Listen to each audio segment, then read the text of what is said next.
Hi everyone, I'm LaTara. Welcome back to the Veganish Podcast. We have a special guest today, Dr. Richard Harris. Hey, what's going on? He is going to be our resident doctor. So every few episodes, you guys will see him pop up. So make sure you guys send in your questions to the Veganish Podcast at Gmail. And every time you send in some questions, we'll have a list for when he comes back. Specifically health-related, vegan-related, plant-based related.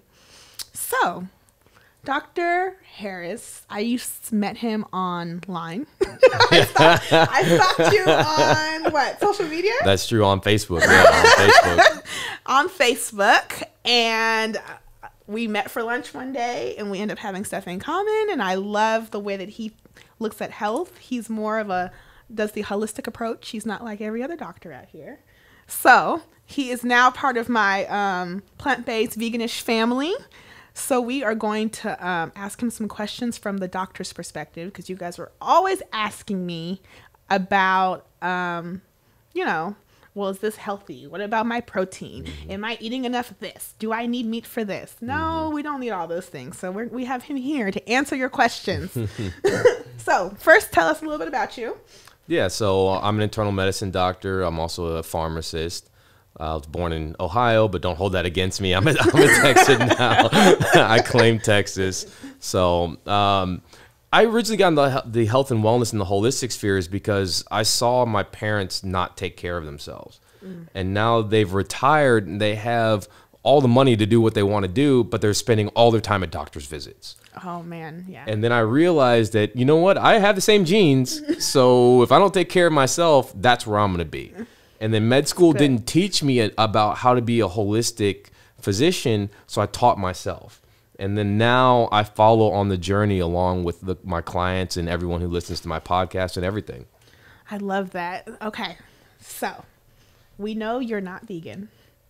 We're not going to hold that against you. I'll still let you be on the episode, okay? I appreciate that. Thank you. Thank you so much. But I know you support a plant-based lifestyle. Absolutely. So for all the people out there who think that being plant-based is not healthy, what is your answer to that? It's completely healthier than eating McDonald's every day, right? So I'm a big proponent of whole food plans. So as long as you're eating what I tell people, if it doesn't walk, swim, run, or come from the ground, don't eat it. Right? Right. That's whole food. That's nutritious. That's if a well-formulated plant-based diet can have a lot of healthy benefits. You guys heard it here first, so I don't want to see any questions about that.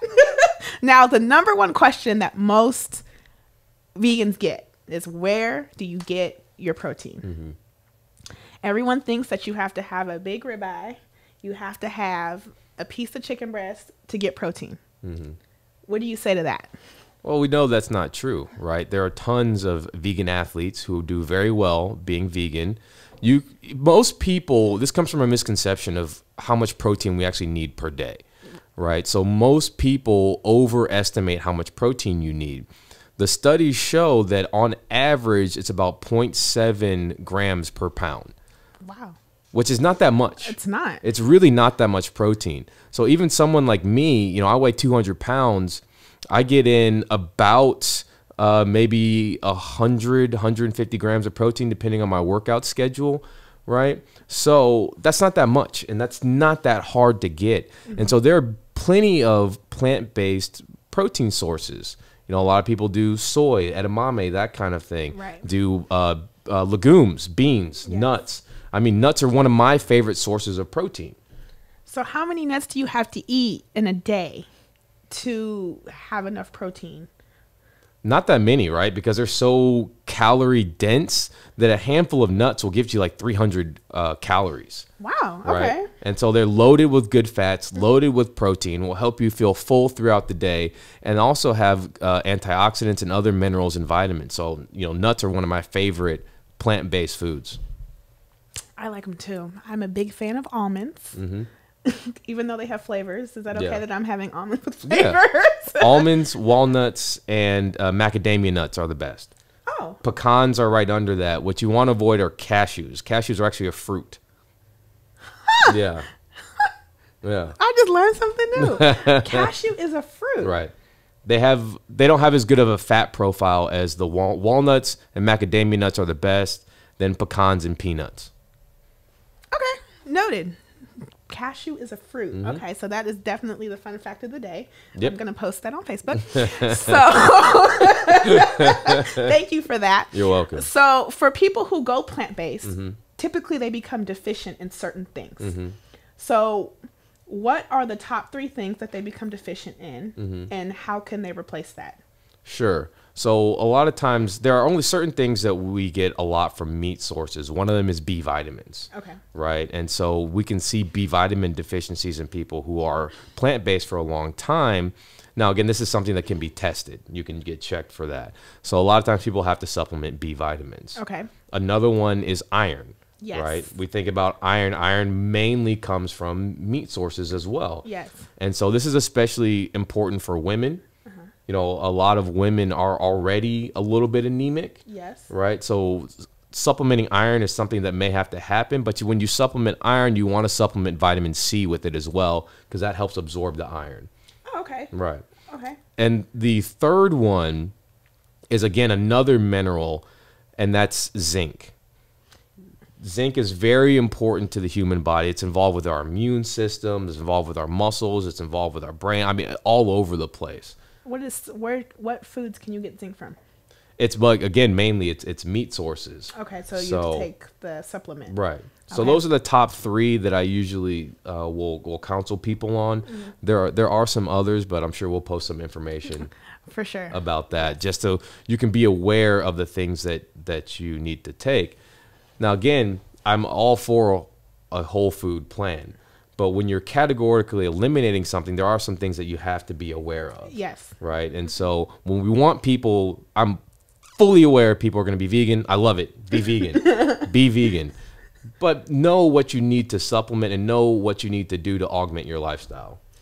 So I have a lot of people who contact me about keto. And I know that you can be keto vegan, right? So what would that consist of? Keto vegan is a little bit harder, but you can do it. Okay. Right. And so in general, keto is just a high fat, moderate protein, low carb plan. Right. And so in general, if you just want to ballpark, what I tell people is you start with a 3-to-1 ratio. So 3 fats for every 1 carb and protein. Oh, okay. Right. So that if you do that, that'll get you around keto. Now, to do that and be vegan, you have to avoid a lot of the things that we think are healthy, like sweet potatoes and fruits, and do more vegetables, a lot of nuts, a lot of olive oil and healthy oils. That's going to make me really skinny. Maybe I should try this keto vegan. Because you have a keto group online. Yes, yes. So what is your Facebook keto group called? Our Facebook keto group is called Keto Connected. We post recipes, science, and I do videos in there. It's a lot of informative information about how to do keto right. Because just like being vegan, you can do vegan wrong. 100%. You can do keto wrong. 100%. Right? And so we want to get information out there about how to do these plans correctly. Okay. So I think I want to try the keto vegan. I feel like it's going to be the success story of how I'm going to lose these last 10 pounds. Because I never was a big fan of carbs until I went vegan. And now I love carbs. And I need to balance this out. Right. So that's a common mistake that a lot of vegans make. I know. Right. Because I call them the juicy vegans. Because people turn vegan and they gain weight. It's because they overload on carbs because they don't know what else to eat. Right. Right. So, okay. Yep. So what about people who want their children to be vegan? I have a lot of people who contact me saying that I don't think it's going to be right for my child. My child needs more food. What do you think about children being plant-based? I think it's perfectly okay for children to be plant-based, but not completely devoid of those other new food groups. The reason for that is there's no data. Right. It's very hard to find data on children, even with keto. Right. When people come to me about keto, say, hey, can my kid be keto? I said, make your kid low carb, but I wouldn't categorically exclude a whole group for children. And the reason for that is we just don't know. Yeah. But in general, I think what a lot of people do is we overemphasize meat. If you look at my intake for the day, I eat some eggs in the morning, and then I may have a little bit for dinner. But that's it. But if you look at most of my plates, it's full of plants and vegetables, right? So even if you have a kid and you want them to be plant-based, I think that's ideal. Right. I think so too. Yeah. Because I think a lot of people feel like their kids are going to be missing something, but it's all about education. Right. Right. Okay. So anything else you want to tell us about, the right way to be plant-based? Because there's a lot of common mistakes, like you said before, when it comes to people overloading on carbs, people overloading on just eating fruit all day because they don't know what else to eat. Right.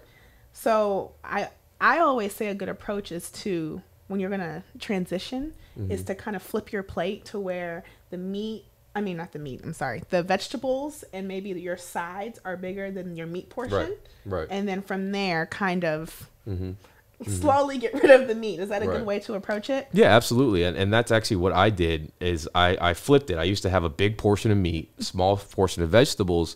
Now, if you look at my plate, most days I have a big portion of veggies, small portion of meat. Right. And so that's a good place to start. With anything that you do as far as the nutrition space, research it first. Find people who know what they're talking about, people you trust, and go talk to them. Because the analogy I always use is, if you're trying to learn how to swim, you don't just jump in a pool. Right? That's going to lead to a catastrophic mistake. That's not the way. That's not the way. And so you don't just say, I'm going to be vegan one day and then just go try to be vegan. No, you find people who are doing it, who are successful with it, who know what they're talking about, and you say, okay, how do I get started? Right. And I always tell people, don't make dramatic changes because your body may freak out. Even when going keto, I tell people, don't just become keto overnight. Right. Gradually ease yourself into it. And the advice you gave is perfect. Just slowly increase the amount of vegetables, slowly decrease the amount of meat. And you may get to a point where you feel more in equilibrium. Right. Who do you think out of, there's so many health issues now that are getting worse and worse by the day, it feels like. What do you think, so like high blood pressure, heart problems, what category of people do you think benefit the most from going plant-based? If you would talk to people, it would probably be heart disease, right? Because heart disease is still a big time contributor to death and disease in America, right? The rates had gone down, but they've stalled. And what we're afraid of right now is the rates of heart disease are going to come back up. Wow. Well, cardiovascular disease, heart disease and strokes, vessel disease. And so a lot of the plant-based proponents who are physicians are cardiologists. Wow. Or heart doctors. Okay. And so you've even seen case reports of people completely removing the plaque from their arteries just by going to a whole food plant-based nutrition plan. Wow.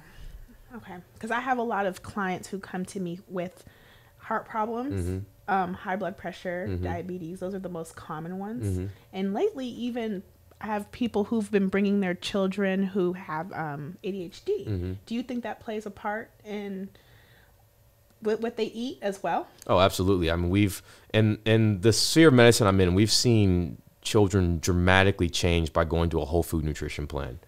Dramatically. ADHD is most likely a condition where the brain literally does not get enough energy.